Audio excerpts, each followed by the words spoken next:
Hey everyone, in this video, I'm going to walk you through quickly how you can leave notes within messages when you're working with the inbox feature on the social calendar. So first begin under the social media tab, and here you'll have access to all of your different content calendar tools. We're going to talk about inbox, so let's access the inbox on the left-hand side menu by using this icon here. You'll be brought to your home page with all of your different notifications from all of your different connected social media platforms. So we're going to begin by choosing a notification. So I'm going to select this here.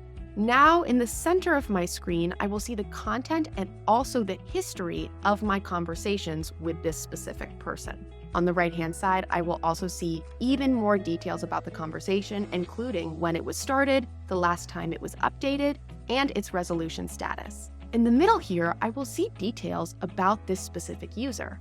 I could use this button to actually go directly to this person's profile on Facebook. I can also use this three-dot icon and choose block user if I want to block this person from being able to send me a message. And finally, at the bottom here, this information will tell you who has been assigned to this conversation. I see that I have 2 team members assigned, and I can remove the assignment just by using this X arrow, or I can assign a new user by clicking this here. So now that we've covered some of the basics, I want to talk about how you can leave a note to a team member internally.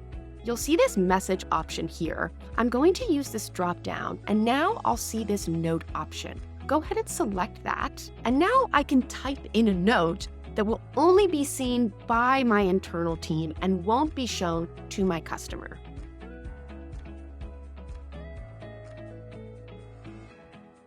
All I did was click enter, and now I have an internal note that only people in my team can see. It's indicated by this little icon here, and I can see who on my team typed the note. And I can also use this three-dot icon to delete the note once I'm done with the conversation. I can switch back to sending a message by using that drop-down again and then selecting message.